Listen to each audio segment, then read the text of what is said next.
Muy bien, ahora sí, que comience el interrogatorio.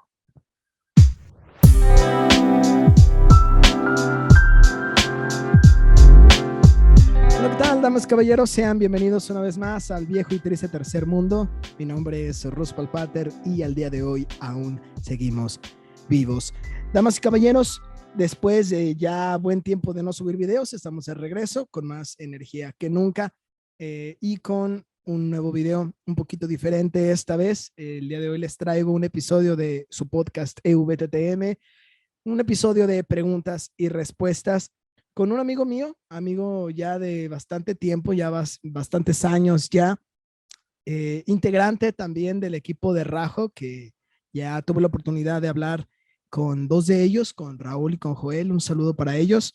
Estuve hablando con ellos y este tipo con el que voy a platicar el día de hoy es también integrante de Rajo.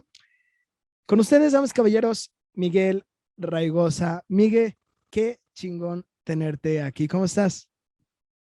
No, pues muy bien. Y tú, Ruso, gusto en saludarte y en verte No, no, después no. de hace una semana. Una semana, ¿no? Sí, sí. ¿Cuántos años somos desde cuánto, hace cuánto nos conocemos? Si no me falla mi memoria y más recuerdo, desde segundo de primaria. Segundo de primaria. ¿No desde primero, güey? No, desde primero no. A lo que yo recuerdo, cuando entramos a la primaria, tú entraste al B en primero y yo entré Ah, al ok, A. ok, ok. Sí, sí, Y sí. en segundo me movieron al B y fue donde te conocí. Ah, sí, sí, sí. Sí, ya recuerdo. Recuerdo. Me acuerdo perfectamente, güey, que tú eras, güey, de los que sacaban 10 en primaria y la chingada. Pues mira, no es por balconear, pero siempre te gané. Sí, sí. Las caballeros, en, en, en- aquí en público, declaro, Miguel me ganaba, sacaba mejores calificaciones que yo, pero ¿qué pasó después? Nadie lo sabe. Seis, siete, cosas También así, después te ¿no? ganaba, ¿Cómo? te seguí ganando después. ¿Mm? Sacaba peores calificaciones que tú. Ah, sí. Sí, siempre sacas o mejores o peores, la verdad. No, qué chido tenerte aquí, Miguel. Ya tenía ganas de platicar contigo, la verdad. Ahí eras una de las personas que sí o sí yo quería tener aquí en el podcast. Y pues qué bueno que al final ya se hizo. Y pues, Se cuadraron Miguel, los tiempos. sí, sí, se cuadraron. Miguel, ¿qué te parece si comenzamos? Me gustaría comenzar explicándole a la gente que nos esté escuchando de qué va este episodio. Verán, gente allá afuera, hace unos días cuando le propuse a Miguel hacer este episodio, le dije, oye, ¿sabes qué? Hay que hacer algo interesante. Ya no recuerdo si me lo propusiste tú o te lo propuse yo, pero el chiste No, fuiste tú. fui yo, que sí. Te propuse que hiciéramos como preguntas. Entonces, Miguel, para todas las personas que nos están escuchando, Miguel tiene 5 preguntas que él va a hacerme el día de hoy y yo tengo otras 5 preguntas que hacerle a él. Lo interesante de esto es que yo no sé qué me va a preguntar y él no sabe qué le voy a preguntar yo. Entonces ahí radica lo interesante. Así que esperemos nos alcance el tiempo para hacer las 5. Si no, pues de todos modos esperemos pues poder entretenernos con las que nos alcancemos a hacer. Miguel, para ganarle al tiempo, la primera pregunta que te quiero hacer, ¿ok? Aquí va. Muy bien, empecemos. ¿Crees que el pobre es pobre porque quiere? Yo digo que en ocasiones no. Uh -huh. Es que, a lo que tengo entendido yo, desgraciadamente la educación aquí en México así no lo ha inculcado. El que es Ajá. pobre, nació pobre, va a vivir pobre y se va a quedar pobre. Ok, Pero están equivocados. Porque lo primero que te enseñan es el que no tranza, no avanza. Y ok. están equivocados. Uh -huh. Yo conozco personas que son pobres, que se batallaron económicamente y aún así lucharon por trabajar, estudiar, salir su carrera. Actualmente ya tienen casas, carros, no de lujos, pero ya en vez de ser pobre ya es clase media. Ok, ya Ya, nos dejaron de ser pobres. sí, dejaron de ser pobres Uh porque -huh. ellos decidieron progresar. Ok, entonces el pobre sí es pobre porque quiere, es porque no quiso progresar. Yo, a mi punto de vista, yo digo que sí, porque Ujú, aquí todos tenemos las mismas oportunidades. Que no las sepamos aprovechar en ocasiones ujú. es diferente. Obviamente, está interesante, porque bueno, sí, se vende mucho como esta manera de pensar que es como la que tú mencionas ahorita, ¿no? De que realmente somos pobres porque no le ponemos empeño a las cosas, porque no tratamos de ver cómo dejar de serlo, ¿no? Entonces tú vas más empatado por ese lado, ¿no? Sí, porque me ha tocado escuchar varias veces que dicen que el gobierno te mantenga. O sea, el Ujú, gobierno no te va a ayudar a que tú salgas adelante. Si tú quieres salir adelante es por ti mismo, no por los demás. ujú. Fíjate que yo difiero poquito en eso. O sea, No, yo ok. siento que hay muchísima desigualdad y que para algunos es muy fácil dejar de ser pobre y para otros no. Eso sí estás en lo correcto. Sí, sí, o sea, no sé, yo lo voy por ese lado. Igual, no quiero yo tratar como de decirte mi contrapunto porque al final de cuentas yo te hice la pregunta, ¿no? Pero Sí, pero lo que me quedé pensando es como la clase media a subir o de clase baja a subir a clase media. mm, esa es una Porque sí, pregunta. Ajá. sí, porque o sea, también es más fácil los de clase media subir a clase alta que los de clase baja subir a clase media. Sí, ¿cuál crees que es la más difícil? ¿Es más difícil subir de baja a media? Sí, Sí. porque en ocasiones cuando es de baja media, los papás no cuentan con el apoyo económico suficiente, ya que en la mayoría de ocasiones viven en casas que pagan renta, trabajan en trabajos que viven al día, entonces como de que, ¿sabes qué? Yo trabajo para darte de comer y para vestirte. Si tú quieres estudiar, tienes que buscarte un trabajo de medio tiempo. Entonces tienes que sufrir en trabajar medio tiempo porque el otro medio tiempo estás dedicado a la escuela. Ujú. Pero A eso, mí, ajá. muy bien. Entonces, bueno, esa es la dificultad de ser de clase baja para pasar a clase media, ¿no? Sí, y cuando eres de clase media es como de que los papás en ocasiones tienen un poco más de economía Ujú, para darte y ayudarte para subir a clase alta. Me refiero a subir en clase alta es por una carrera que tú estudies, la desempeñes y más aparte después, el detalle no es hacer la carrera, es encontrar oportunidades de trabajo, ujú. Sí, sí. Sí, creo que, que es lo más... creo, creo que sí. Es como el hecho de decir, ¿sabes qué? Pues mira, creo que es más fácil. Creo que entre más dinero tienes, es más posible hacer más cosas, ¿no? Desgraciadamente aquí en México sí, y tenemos una prueba grandísima que pasaron unos días, los Juegos Olímpicos, Ajá. donde México consiguió solamente 4 medallas de bronce, nada más. Porque aquí en México no hay el apoyo económico a los deportistas, sean atletas, natación, equitación, etcétera. A otros países como Estados Unidos, que sí le dan el apoyo, ahí sí es el gobierno y los padres a los hijos, el resultado está en las medallas, 39 de oro, Sí, primer sí. lugar. Fíjate que no lo había pensado así, pero sí, sí es. Puede ser, puede ser. Sí, es que al final de cuentas, tiene mucho que ver el apoyo. Y lastimosamente, el gobierno, lo que sea que tú quieras, no puede dar apoyos a veces sin dinero. La verdad. A veces el simple apoyo moral no sirve de nada. Sí, el apoyo de que yo estoy contigo, yo voy a estar Sí, contigo, sí, sí, eso, no, si tú échale ganas, ¿no? Es el bendito echaleganismo, ¿no? No sirve de nada. O sea, da los recursos para que genere el cambio. Aviéntame porque la tu mayoría, pregunta. manden, No, continúa. Te iba a decir que me aventaras tu pregunta, pero no sé. Si tienes algo que decir, tú puedes okay. decir lo que quieras. Me alcancé a recordar que la mayoría de personas que quieren subir económicamente más fácil, que lo que hacen es salir al extranjero, Ajá. matarse en el extranjero, y ahí es con la espalda, no es con la cabeza para poder salir se puede decir, de la clase baja, que la mayoría de Sí, personas es como sí. lo hacen. Fíjate que hay un dato bien curioso sobre la clase baja.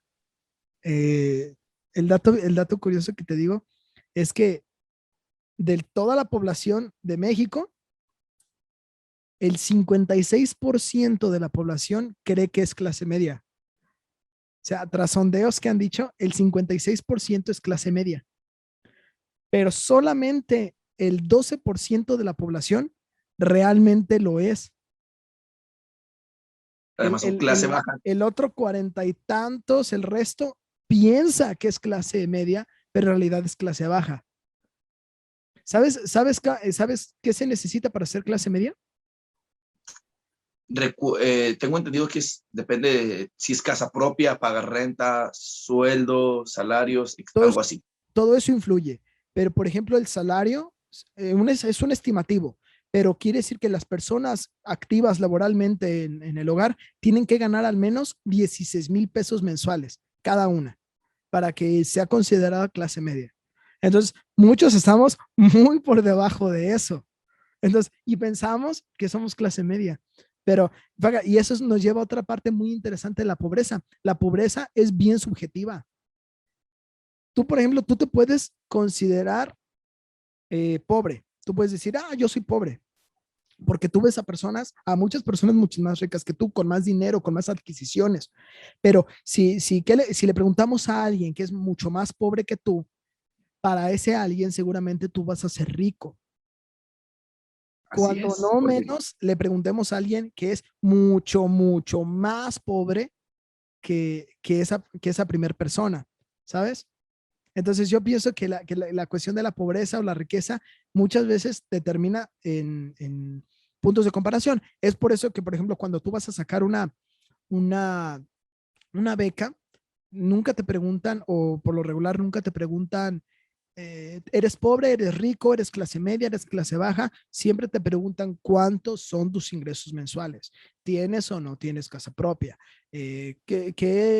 ¿Cuántos vehículos tienen en tu casa? O sea, cosas más objetivas, porque si nos vamos únicamente a preguntarle a la gente si se considera rico o pobre, entonces va a haber muchos pobres que se van a considerar ricos y muchos ricos que se van a considerar pobres. Entonces no nos va a dar como el resultado. Entonces es algo interesante que se me hizo al respecto de la pobreza y la riqueza. sí, conforme a las estadísticas, ver eh, para basarse en algo que tienes realmente, no lo que crees. Ujú. Hágame su pregunta, caballero. Muy bien, ok, mi pregunta es, Tengo eh, miedo, tengo miedo. No sé qué me vas a preguntar. más que nada es para balconearte, Sí, para, ya sé. Se lo para, sospechaba. que, para que el público conozca al señor Russo. Ujú. No, la primera pregunta es, ¿qué opinas sobre las amistades? Porque contigo es un caso único mío, que eres de los únicos que desde la primaria, aún a la fecha, que estamos hablando más de 15 años, seguimos en contacto. Sí, sí. Igual a la mayoría los conozco, pero pues cada quien por sus caminos. ¿Qué opino de las amistades?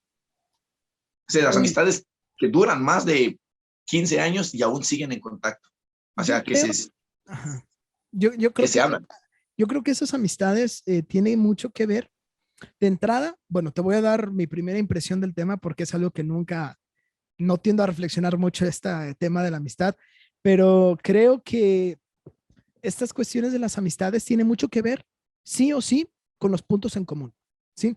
Si tú y la otra persona siguen teniendo cosas en común, ya sea el tener que asistir a cierto sitio, el hecho de que les guste lo mismo, el hecho de que se puedan sentar a platicar y como tienen al menos un tema en común, puedan sentarse a platicar y disfrutan la plática, yo pienso que eso es algo que hace que muy difícilmente te desconectes de otras personas. Pero, por ejemplo, hay algo que opino mucho de las amistades y es el hecho de que muchos dicen, no hay amigos verdaderos o no hay amigos, al final de cuentas todos te terminan fallando. Y al final de cuentas, o sea, hay como mucha decepción, hay como mucha frustración a través de los amigos, pero creo que es porque le depositamos demasiada expectativa a las amistades, ¿sabes? Y yo creo que soy como de esos amigos que fluyen, ¿sí? Que si a lo mejor ahorita no estás en una sintonía mental y no quieres salir o a lo mejor no nos frecuentamos, no hay problema. Pero si en algún momento tú estás fluyendo en ese sentido de que a lo mejor ahorita te está gustando algo, te estás dedicando a algo y yo puedo compartir eso contigo y se da esa amistad, pues lo seguimos haciendo. Por ejemplo, tú y yo prácticamente no nos vemos, pero si se trata de un podcast, si se trata de hacer un video o algo, yo sé que el Chore a lo mejor ahí va a estar allí.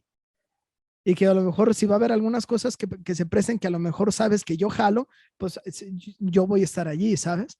Más allá del sí, no, pues es que el amigo incondicional y eso, es que creo que lo que nos falla es que todo lo queremos incondicional. Queremos libertad incondicional, queremos amor incondicional, queremos verdad incondicional. En el mundo no hay absolutos, en el mundo todo tiene limitaciones, ¿sí? El ser humano tiene propias limitaciones. Para empezar, no podemos volar por nuestra propia cuenta. Entonces, no importa cuánto quieras volar por tu propia cuenta, jamás, jamás lo vas a lograr. No importa cuántas expectativas le inyectes a tus amistades, jamás las van a cumplir todas y tampoco tienen que cumplirlas todas. ¿Sabes? Nadie está encadenado a cumplir las expectativas de nadie. Y creo que como amigo, deberías de aprender eso, que tu amigo, por más amigo que sea, por más cuate, por más que te quiera, no está obligado a estar contigo toda la vida, ni acompañarte todo lo que quieres para todo lo que tú quieras, ¿sí?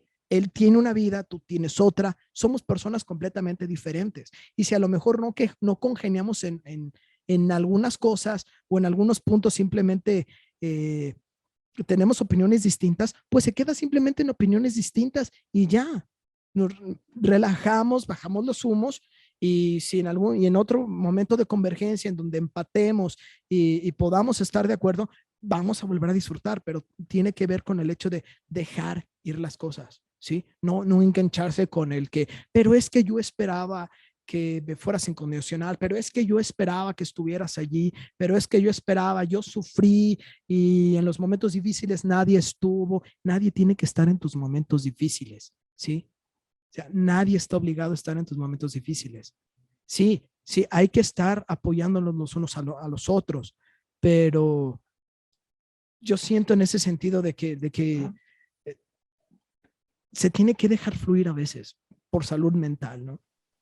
Yo a lo que, o sea, lo que está diciendo es como, se puede decir, una amistad tóxica. Ujú. Es como una relación tóxica, es cuando tú dejas que tu mundo se te cierra y crees que el mundo gira alrededor de ti y Ajá. todo va a ser de ti, nada más, porque es a lo que tú te estás refiriendo. O Sí, sea, tal, el tal. mundo a mí no me importa, yo necesito tu tiempo cuando yo quiera, a la hora que yo quiera, como yo quiera, cuando yo quiera. Tanto, Y esa es se da al revés, ¿no? También puede darse al revés en el sentido de que, no, ¿sabes qué? Yo doy todo por ti. Yo en cada momento difícil, en cada momento conflictivo que tú tienes, yo ahí estoy presente dando todo de mí. ¿Y qué pasa? Que cuando tú das todo de ti, lastimosamente, esperas que la otra persona también dé todo de sí. Y no siempre pasa. Y es ahí donde bueno, sufrimos. o en ocasiones también, por ejemplo, uno da todo por la amistad, por la otra, pero llega a pasar una circunstancia ajena o extra que no pudiste estar en un tal momento, en tal lugar, y la otra persona se molesta, se enoja y hasta te deja de hablar Y muchas porque ya no amistades estuviste terminan con así. él. Ajá. Sí, muchas amistades de que es Ujú. que, ¿por qué no estuviste ese día? Es que tuve estos problemas, pero ¿a poco era más importante esos problemas que yo? Pues sí, si estaba allá era porque era más importante. Y a veces esa Y eso, conversación no se tiene. A veces que simplemente nos damos por sentidos y jamás hablamos de lo que sentimos con otra persona, ni jamás le decimos, sabes que, oye, pues me hizo sentir mal como me hablaste, o sabes que no me saludaste el otro día en la calle y me sentí mal. No, jamás lo hablamos. Y entonces la situación se queda y entonces nos quedamos con nuestra interpretación de las cosas y nunca supimos la versión de la otra persona y eso hace que simplemente nos vayamos distanciando cuando a lo mejor fue la cosa más pendeja del mundo y la pudimos dejar pasar sin problema. es como una frase que yo he escuchado mucho que dicen que el lobo siempre será el malo de la historia cuando Caperucita es quien la cuenta. Cuando solamente te guías a una versión, la otra persona es la mala. Pero uno nunca fue con otra persona a preguntar también su versión y comparar Ujú. y ver por qué pasó o por qué no pasó. Sí. Y pues eso más o menos opino de las amistades. No Y luego quisiera vas a como, ajá, bueno, yo meterte no, muy de lleno, ¿cómo? meterte muy de lleno a esa. Ujú. Bueno, no quisiera yo como decirte más porque siento que simplemente te repetiría lo mismo que ya te acabo de decir y entonces se perdería. ¿Te puedo hacer la siguiente Sí, pregunta? adelante. Va. Eh, la siguiente pregunta que quiero hacerte es, ¿qué querías ser de grande cuando eras niño? ¿Qué quiere hacer de grande? Yo creo que todos pasamos en una etapa en la vida que lo que vemos es lo que nos llama la atención. O sea, un día queremos hacer una cosa, al otro día otra, al día otra. Mis dos sueños, uno más, bueno, dos sueños que tuve de niño, miento, fueron tres. El primer sueño que más se me viene a la mente, que fue como el que me quedó más arraigado, ser futbolista profesional, cual nunca pasó, además ni amateur soy, ¿verdad? El otro sueño era ser cantante, que escuchas a tus cantantes favoritos y te gusta la música. Como a mí, por ejemplo, me encanta la música y no sé nada de música. Y el último sueño, que fue el que que me llamaba mucho la atención, era el ser policía, porque me llamaban la atención las patrullas, las sirenas, las altas velocidades. Es lo que a mí me llamaba la atención de niño. Esos tres sueños. Pero bueno, ¿qué fue lo que pasó? Que se rompió, dejaste de quererlo, cambiaste a lo mejor en cierta etapa de tu vida, quisiste hacer alguna otra cosa y ¿qué fue lo que sucedió? Porque no eres policía, no eres futbolista, ¿qué fue lo que sucedió?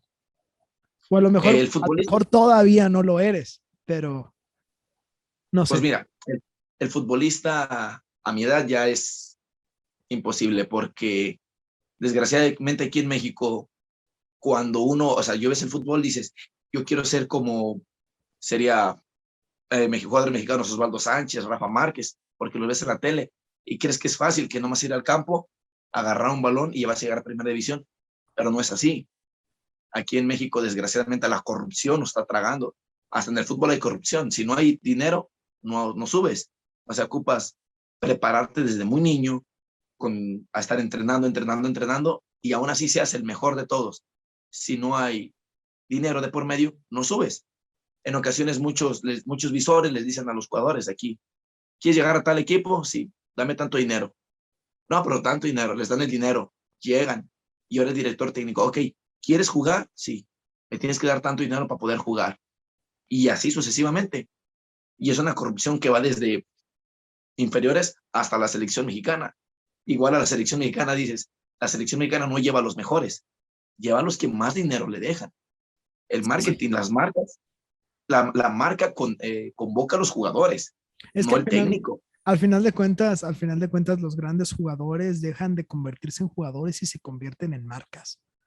O sea, Sí, es una marca. es simplemente, o sea, tú tienes un producto que trae a tal jugador, ese jugador es el gancho, es el gancho. Es Eh, el que más camisas vende. sí, sí, sí. Y ahora, es que al final de cuentas todo es un negocio, todo es un negocio. Y yo pienso que el fútbol en sí, no lo veo yo, al menos esa es mi visión personal, no lo veo tanto como una institución deportiva, ¿sabes? Sino como una institución de entretenimiento para la gente, para los amantes del fútbol. Que claro, no está para nada mal que te guste el fútbol, ¿sí? O sea, está completamente bien, pero pues sí, o sea, ahí lo que rige todo, pues es el negocio y lo que vende más. Y la otra pregunta del por qué no soy policía, al, al crecer me di cuenta en el país donde vivimos, me di cuenta de los problemas que hay aquí en México y yo digo, no, Como que se te desgraciadamente no. virtuó la imagen del policía, cambió, era algo como diferente, ¿no? Cuando uno está niño los ves y dices, no, es que son los que atrapan a los malos, son los que persiguen a los malos, a los delincuentes y los meten a la cárcel. Cuando creces te das cuenta que no, que se puede decir que es lo contrario. Hasta ellos Es una mismos lo cosa son. complicada, pero fíjate que pasa muy, muy curioso. O sea, creo que todo tiene que ver, ¿no? A lo mejor con un poquito con por como tú lo decías, crecer y darte cuenta muchas veces de la realidad, ¿no? Porque, por ejemplo, mm, quedamos en que no íbamos a autorresponder nuestras preguntas, pero lo voy a hacer como un ejemplo. A mí me gustaría Sí, no, ser no hay problema. director. Yo siempre quería ser director de cine, ¿no? Entonces yo siempre me imaginaba a mí, ¿no? En mis sueños de niño, pues hablándole a los actores y teniendo la cámara y como todo eso, todos esos que vemos en los detrás de cámaras de las películas que vemos. Y yo soñaba con verme así, ¿no? Entonces caes en un choque de realidad porque sabes que ser el director de cine es el trabajo más estresante de toda la película porque no es simplemente sentarte y decir acción, o sea, es literalmente que todos los aspectos de la película se hagan en tiempo y en forma. Porque, por ejemplo, no puedes tener a los actores más tiempo del que los contrataste porque te van a salir todavía más caros, ¿sí? Ahora, no todos, ahora, es como los jugadores de fútbol, no todos los actores te van a cobrar lo mismo, ¿sí? O sea, sí, Muchos te van a cobrar por su tiempo. ajá, te cobran por su tiempo y también te cobran por quienes son. No te va a cobrar lo mismo eh, un actor nuevo mexicano que, por ejemplo, Chris Evans, ¿no? El que hace a Capitán Leonardo América. DiCaprio. O Leonardo DiCaprio, no se diga, ¿no? Entonces, no cobran lo mismo, es un problema. Tú como director tienes que hacer que todas las cosas se lleven al mismo tiempo, que el maquillaje esté listo al tiempo, que la locación, que todo fluya bien. Entonces es un trabajo muy estresante. Te das cuenta que a lo mejor, bueno, a lo mejor no es lo que yo quería, ¿no? ¿Qué quieres Y ahora? al final de cuentas, aunque te hagas todo el trabajo, siempre hay errores. En todas las Sí, sí, películas hay sí, errores sí, sí. que no te percatas, porque ya hay un momento de, aunque tengas edición y tengas gente preparada, es un momento de tanta presión, tanto estrés, que ya no te das cuenta hasta cuando ya están en cine las películas. Y lo peor, dejas de disfrutarlo. Porque Porque, ya no ajá. ves la magia de la película, ves los errores que cometiste. Sí, sí, sí, exacto, exacto. Entonces sí, y yo pienso que sería una cosa, no me quiero imaginar qué se siente ser el director de una película, de la próxima película de Marvel. No sé no quiero imaginarme qué se siente ser el director de la próxima película de Star Wars. Porque, por ejemplo, esos dos ejemplos, Marvel y Star Wars, son dos películas que tienen muchísima expectativa. Literalmente, el, el- los, los fans de estas franquicias no te aceptan y no quieren ningún error, ¿sabes? Entonces, quieren que todo salga perfecto y es bien difícil porque unos fans quieren una cosa y otros fans de la misma película quieren algo completamente diferente. Entonces, tú como director o tú como productor, más bien, vámonos un poquito más arriba, como productor de la película, ¿qué rayos vas a hacer? ¿Sí? Cualquier decisión que tomes va a ser muy feliz aparte de tu audiencia y va a encender el odio de la otra parte. Entonces es bien complicado y vivir con esa expectativa, ¿no? De que te puedes equivocar y de cualquier movimiento puede ser un paso en falso muy grande.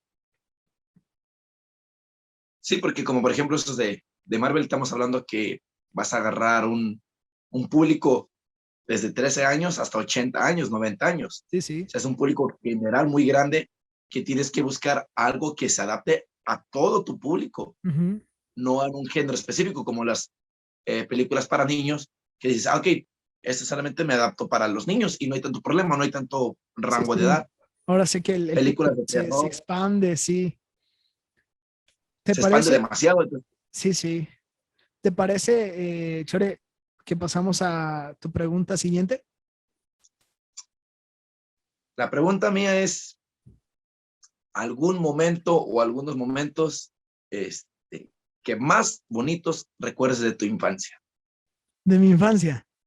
De tu Ay, infancia, ay, ay, ay. de Ah, cuando eras un niño. curva, es bien difícil, es bien difícil. Ajá.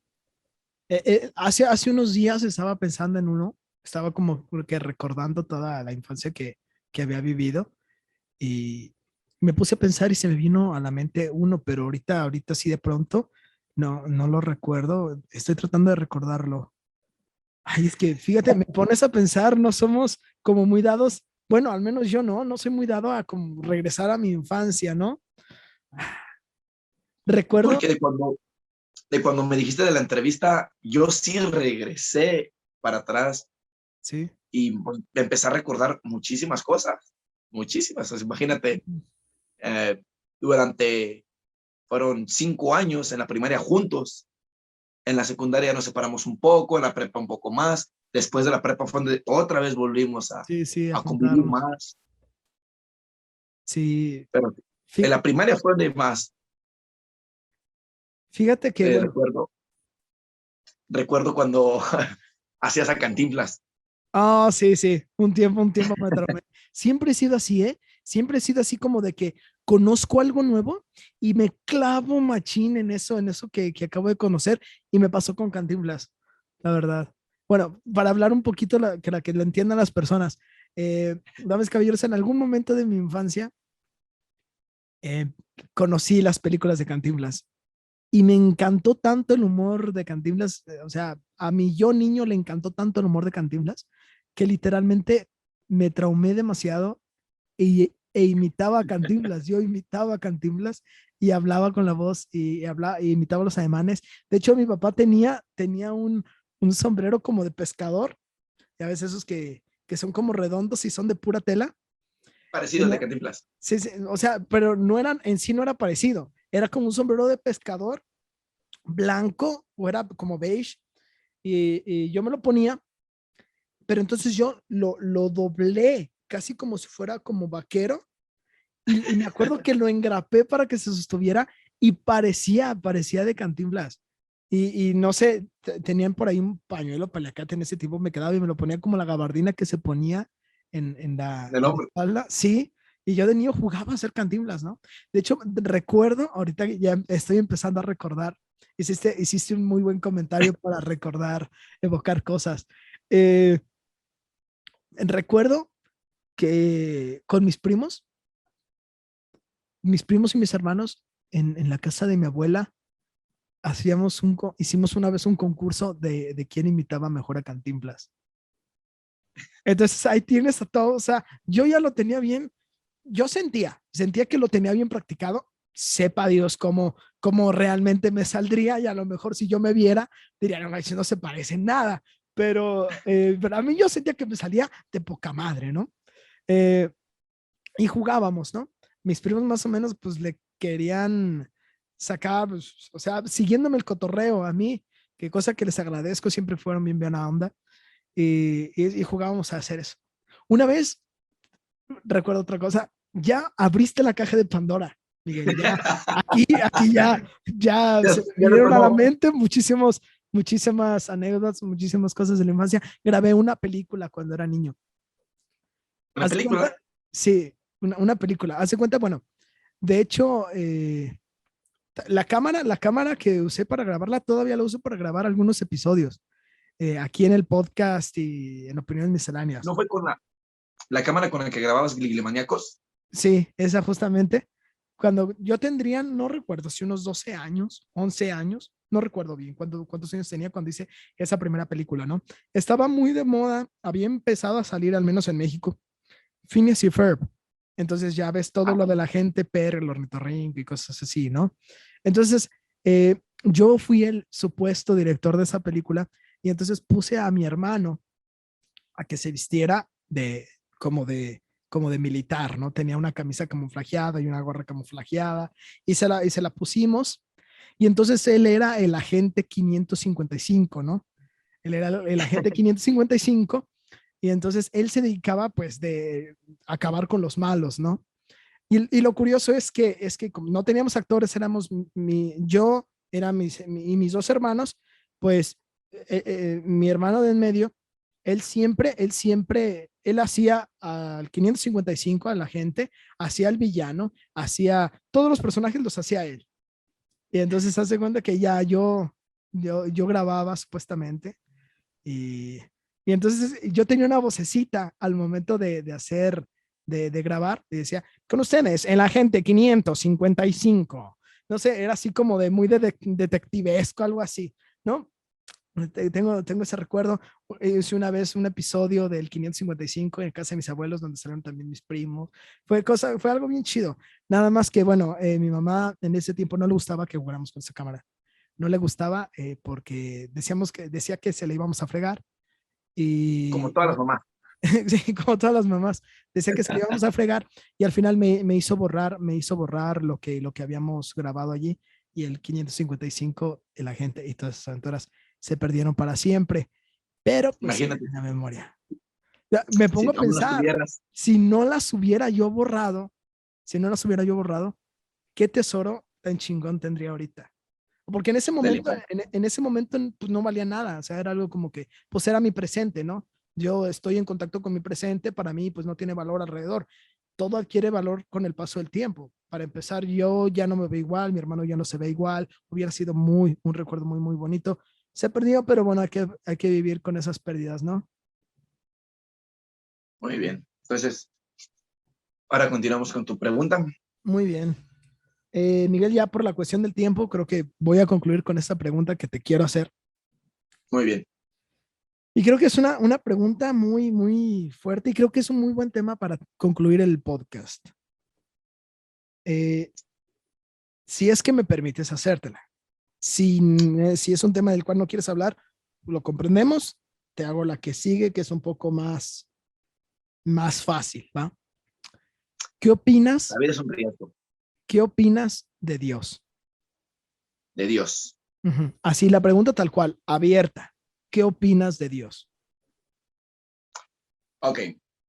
A mi opinión y mi punto de vista, me doy cuenta, lo que ya he aprendido, que nuestro Dios, nuestra religión, cual compartimos la misma, católicos, te das cuenta que en la mayoría de religiones es el mismo Dios, es el mismo.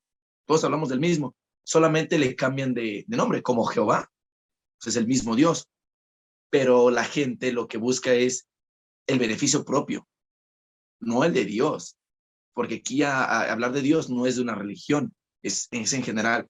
Y si te das cuenta, como los católicos, los cristianos, etcétera, adoramos al mismo Dios de diferente manera, con diferentes creencias, ya que la gente dice, no, yo no puedo creer en los santos ni en las vírgenes, yo solamente creo en Dios. Otros, no, yo creo en los santos, creo en las vírgenes, otros no creo en los santos. Es la manera de adoración es diferente, porque es un beneficio igual en la religión católica. Pues yo digo que es un negocio en cualquier aspecto, sacar dinero a la gente, porque no siempre buscan el beneficio a los demás, buscan más el beneficio propio, que es decir, soy un pastor, soy un sacerdote, voy a dar la palabra de Dios, no es para ayudarte a ti o para sentirte bien, es para yo sentirme bien, yo ganar bien, estar económicamente bien, Fí- digo yo desde mi punto de vista. Fíjate que se me hace muy curioso. Bueno, me recordaste una reflexión que hicieron, que alguien hizo una vez, no recuerdo el nombre, pero era sobre el amor incondicional, que decía en pocas palabras, parafraseando un poco, que el amor incondicional no existe, ¿sí? Porque al final de cuentas, si tú amas sin pedir nada a cambio, tú ya obtuviste tu recompensa, ¿sí? Que en realidad no amas a esa persona por el bien mismo de esa persona, ¿sí? Aunque tú digas que es más incondicional, aunque no pidas nada a cambio, el simple hecho de sentir que estás siendo incondicional ya es algo que te está recompensando a ti. Y entonces tú amas incondicionalmente por este sentido de decir, ah, está bien amar incondicionalmente, entonces me siento bien amando incondicionalmente. Entonces, cada vez que yo ame incondicionalmente, me voy a sentir bien. Entonces, lo voy a seguir haciendo, pero no porque, pero ahí está la condición. Lo voy a seguir haciendo para sentirme bien conmigo mismo, porque sé que está bien hacer eso. Entonces, es algo un poquito por ese lado. Y bueno, empata con esto de lo de Dios, ¿no? Creo que a lo que tú lo planteas y como tú lo dices, tú me dirás si fue así o no fue así. eh, la gente ama a Dios no por Dios mismo, sino porque es bueno amar a Dios y se siente bien amar a Dios en ese sentido, ¿no? Sí, porque a lo que yo he conocido, solo, o sea, son pocos los que yo he mirado sacerdotes dedicados su fe en Dios, que dan su vida por ellos. Y la mayoría, y cada vez es peor, ya no es la fe, o sea, es la fe en Dios y sobre la creencia de la gente en Dios, es el beneficio propio, es el beneficio del sacerdote, no de la religión o de la iglesia o de Dios. Igual, estaba poniendo un ejemplo, la canción de Jesús es verbo, no sustantivo, de Ricardo Arjona, donde te está explicando que, o sea, la gente te dice ser una persona apegada a Dios, pero cuando sale de la iglesia te das cuenta que es una persona completamente diferente, Ujú. porque busca el beneficio propio, quedar bien ante Dios, cuando en la calle, pues, son otros. Y se da a veces mucho, o sea, quedo bien en el acto ante la sociedad, ¿no? Pero ya a lo mejor, porque puede darse al reverso. Tú puedes decir, quedo bien con Dios, pero ya ante la sociedad, ¿cómo estoy siendo? Pero hay personas que a lo mejor ante la sociedad dan una buena cara, pero en el fondo a lo mejor son como personas distintas, ¿no? Es a lo mejor que ahí es donde Sí, falla, ¿no? Es como, que aparentan darte una buena cara, una impresión, como por ejemplo que llega una persona contigo y te diga, no, que eres el mejor haciendo tus podcasts, tus videos me gustan y te hacen ver el mundo y te hacen sentir, te alegran el día. sí. Pero cuando le da la espalda, no, no sabe hacer nada, nomás mata el tiempo, aburre, etcétera, etcétera, y pueden hablar mal de ti. Ujú, Con otros, para ellos quedar como los buenos, porque si llega alguien a decir que le diga, me gustan sus videos, no, pues a mí también. Y otra persona, no, es que no me gustan sus videos, pues a mí tampoco. Es acoplarse a quedar bien con la gente. ujú. Es lo mismo con Dios, o sea, cuando llegas con Dios ahí a la iglesia, no, pues es que sí, aquí estoy contigo, sales a la calle y eres otro. Pasa alguien pidiendo un taco de comida, no tengo para darte de comer. Cuando vienes de la iglesia, vienes persinándote, saliendo, Una última es mi, pregunta que parte de esto mismo. Para ti, ¿quién es Dios? para mí, ¿quién es? A mí en la vida, pues no te voy a decir que, que lo he visto, porque es cosa que no, pero lo que he vivido en mis 25 años me ha demostrado a mí que sí existe, porque me ha tocado vivir de todo, es como yo creo como todos, hay momentos buenos, difíciles, malos, peores, pero cuando pasan las cosas malas, bueno, yo no soy de las personas de que me pasa algo malo y estoy, ayúdame, Dios mío. No, yo no soy así. O me vas a ver en la iglesia llorando, hincado de rodillas. No, yo trato de solucionarlo por mi cuenta, pero me pasan ocasiones de que pasan problemas, que saco fuerzas de dónde, no lo sé. He sentido ocasiones de que llegan y me agarran y me abrazan y yo diré, pues no hay nadie. Y yo estoy sintiendo la presencia de alguien. Y para mí es como decirte, aquí estoy y no te voy a dejar solo. Y no es como creo que es una parábola o algo así, de una persona que se está ahogando en el mar. Y dice, Dios, por favor, ayúdame, ven y sácame, por favor. Y llegó un barco. Y dice, te llevamos. Dijo, no, estoy esperando que Dios venga a sacarme. Y se va. Y por favor, Dios, ayúdame, ven y sácame. Y llegó otro barco. Te llevamos, no, Dios va a venir a ayudarme a sacarme. No, no. Y se va. Y llegó el tercer barco y te ayudamos. No, Dios va a venir a ayudarme. Cuando se ahoga, llegó con San Pedro y le dice, oye Dios, y a San Pedro, ¿por qué no fuiste a ayudarme? Dice, ¿cómo no? Te mandé 3 barcos a que te rescataran y no los quisiste. Porque sí, o sea, Dios no te va a ayudar, no va a llegar él personalmente y te va a agarrar la mano y te va a solucionar el problema. Él te va a dar las herramientas, la fuerza, las habilidades para tú solucionarlo, no para que el problema se solucione solo. No es que de que digas, ocupo barrer mi casa, te va a aparecer una escoba ahí. No, suerte que ese día ganaste más en dinero y tuviste para comprarte una escoba y tú barrerla. O Ujú. sea, es darte las oportunidades. Sí, sí. Pues, Ese es mi punto de vista. pues, gracias por compartir tu punto de vista, Chore. Muy Gracias, bien. Miguel, por compartirnos tu sentir. Sería interesante como dialogar un poquito más sobre este tema de Dios, pero creo que será algo para un próximo episodio Muy bien. por la cuestión del tiempo, ¿te parece? Muy bien, ahí seguimos Claro que en sí. contacto. Bueno, pues eh, no me queda más que agradecerte, Miguel, por el tiempo, por el hecho de haber platicado, que creo que fue una muy buena plática, yo me divertí muchísimo. Lograste sacar, me ayudaste bastante a evocar, eh, a evocar todos los recuerdos de la infancia. En un momento no sabía yo nada que decir y de repente empezaste a retomar algo y de ahí se vino. Todo lo demás fue muy chingón eso, muy, muy chingón eso. ¿Algo No, más pues, que quieras agregar? no, pues gracias a ti, Ruso, por haberme invitado aquí a ser parte de tu canal. Es un placer. Y ahí para que tu público nos siga en nuestras redes, en Rajo, ahí Claro lo que busquen sí. en Si nos Facebook, en YouTube y en Instagram también ya estamos. en Facebook, en YouTube y en Instagram. Muy bien, Así es. sí, y sin duda alguna, aquí abajo en la descripción, si nos estás viendo YouTube, estarán las redes de Rajo, las redes de Miguel y nuestras redes del Viejo Triste Tercer Mundo, mis redes también. Si quieres seguirnos, adelante. Si quieres suscribirte al canal, puedes hacerlo. No me queda más que agradecerte nuevamente, Miguel, por esta plática tan interesante. Espero no sea la última, sino que la primera de muchas tantas. Mil gracias, en verdad. Vamos, gracias a ti. Y gracias también a todos ustedes que por habernos escuchado. Espero que les haya gustado, espero que les haya entretenido. Pues nada, no queda más que despedirme. Mi nombre es Roosevelt Pater y nos vemos en el próximo episodio. Chao.